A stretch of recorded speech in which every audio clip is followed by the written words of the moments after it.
దైవ ఆరాధనకు మార్గం జకాత్. జకాత్ గురించి తెలుసుకుందారు. పవిత్ర రంజాన్ మాసంలో ముస్లింలు జకాత్ను విధిగా ఆచరించాలి.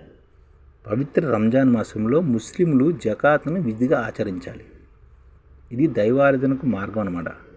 జకాత్ అంటే తమ ఏడాది సంపాదనలో 2.5% నిరుపేదల కోసం ఖర్చు పెట్టడం. జకాత్ అంటే తమ ఏడాది సంపాదనలో 2.5% నిరుపేదల కోసం ఖర్చు పెట్టడం. జకాత్ అంటే పవిత్రత, పరిశుభ్రత అని అర్థం. నమాజ్ లాగా జకాత్ కూడా విధిగా ఆచరించాల్సిన ధర్మం. దీని ద్వారా చేసే దైవారాధన అత్యుత్తమైనది. జకాత్ ద్వారా సంపన్నుల నుంచి వసూలు చేసే ధనం నిరుపేదలకు చేరుతుంది. సత్యాన్ని విశ్వసించి జకాత్ విధి నెరవేర్చే వారికి ఎలాంటి దుఃఖము, భయము ఉండదని ఖురాన్ ప్రవచిస్తుంది. అంటే సత్యాన్ని అనుసరించి విశ్వసించి జకాత్ విధిగా నెరవేర్చే వారికి ఎలాంటి దుఃఖము, భయం ఉన్నదని ఖురాన్ చెబుతుంది. ఆర్థిక స్తోమత కలిగి ముస్లింలు తమ సంపద నుంచి విధిగా జకాత్ తీసి ఇస్లామీయ ప్రభుత్వానికి చెల్లించాలి. అలాంటి ప్రభుత్వం లేని చోట విధిగా వ్యక్తిగతంగా కానీ సంఘం ద్వారా కానీ అర్హులైన వారికి దానాలు చేయాలి. ముస్లిం ప్రాపంచిక వ్యామోహాన్ని నిర్మూలించి వారి హృదయాల్లో దైవ ప్రేమను మెలకొత్తించేందుకు జకాత్ని ఏర్పాటు చేశారు. సమాజంలో ప్రజలందరికీ ఆర్థిక న్యాయం చేకూర్చాలన్నది దీని ప్రధాన ఉద్దేశం. జకాత్ మనుషులు మనుగడ కోసం అల్లాహ్ అనేక సంపదలను ప్రసాదించాడు. అందుకు కృతజ్ఞతగా అల్లాహ్ పట్ల కృతజ్ఞత కలిగి ఉండాలి. ఆయన మనకు ఇచ్చిన సంపదలు కొంత భాగం పేదలకు, తోటి మానవులకు అందించాలి. ధాన్యము, పప్పులు, కూరగాయలు, పండ్లు ఇలా భూమిలో పండే పదార్థాలతో పాటు ధన, కనక, వస్తు, వాహన, వస్త్ర, వంట సామాగ్రి ఉత్పత్తిని కూడా దానం చేయాలి. ఈ నేపథ్యంలో మన సంపదను జకాత్ ద్వారా సద్వినియోగం చేస్తేనే మనం దైవ ప్రసన్నను పొందుతాం. జకాత్ వల్ల మనలో స్వార్థము, లోభము, అసూయ, ద్వేషము, దోపిడీ లాంటి చెడు గుణాల నిర్మూలన జరుగుతుంది.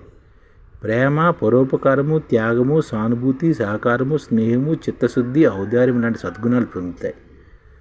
ఈ జకాత్ వల్ల మనలోని స్వార్థము, లోభము, అసూయ, ద్వేషము, దోపిడీ లాంటి చెడు గుణాలు పోతాయి.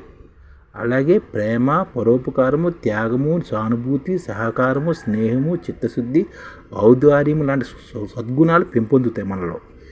జకాత్ ఇస్లాం సౌదానికి మూలస్తంభం. ఇది ఒక ధన సంబంధమైన దైవారాధన. ఈ జకాత్ ఇవ్వడానికి కొన్ని షరతులు కూడా ఉన్నాయి. ఇది మనం గమనించాలి. దీని గురించి వస్తే తెలుసుకుందాం. ఇప్పుడు జకాత్ ఇవ్వడానికి కొన్ని షరతులు, విధి విధానాలను కూడా ఏర్పరిచారు. జకాత్ ఇచ్చే వ్యక్తి వయోజనుడే ఉండాలి. కనీస సంపద కలిగి ధనవంతుడే ఉండాలి. సంపద లభించిన ఏడాది తర్వాత దానం చేయాలి. జకాత్ చేసేవారు అప్పులు చేసి ఉండకూడదు. స్థిరాస్తులు, భూములు, నవరత్నాలు, యంత్రాలను, సొంత వనరులు వాడే వాహనాలను జకాత్ ఇవ్వాల్సిన అవసరం లేదు. స్థిరాస్తులు, భూములు, నవరత్నాలు, యంత్రాలను, సొంత అవసరాలు వాడే వాహనాలను జకాత్ ఇవ్వాల్సిన అవసరం లేదు.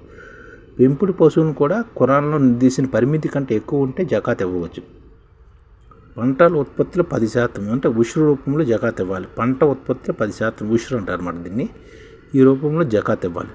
అర్హులైన వారికి జకాత్ ఇస్తున్నప్పుడు జకాత్ ఇస్తున్నామని మనసులో సంకల్పించుకోవాలి. దాన్ని స్వీకరించే వ్యక్తికి జకాత్ యజమానిగా భావించాలి. ఆత్మావం కలిగిన నిరుపేదలు, ఫకీర్లు, జకాత్ వసూలు చేసే ఉద్యోగులు దానాన్ని స్వీకరించవచ్చు. బానిసల విముక్తి కోసం, అప్పులు ఉన్నవారి విముక్తి చేయడం కోసం, నిర్ధనులైన బాటసారులు ఆదుకోవడానికి జకాత్ ధనాన్ని ఖర్చు పెట్టవచ్చు. ధర్మ సంస్థాపన కోసం, ధర్మ ప్రచారం కోసం, దైవ మార్గం చేసే పనులకు జకాత్ ఖర్చు చేయవచ్చు.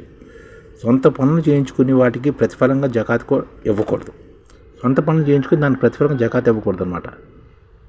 7.5 తులాల బంగారం లేదా దానికి తగ్గ విలువైన సంపద ఏడాదితో పాటు నిల్వ ఉన్న ప్రతి ధనవంతుడు 7.5 తులాల బంగారం లేదా దానికి తగ్గ విలువైన సంపద ఏడాది పాటు నిల్వ ఉన్న ప్రతి ధనవంతుడు విధిగా జకాత్ చెల్లించాలని ఖురాన్ పేర్కొంది.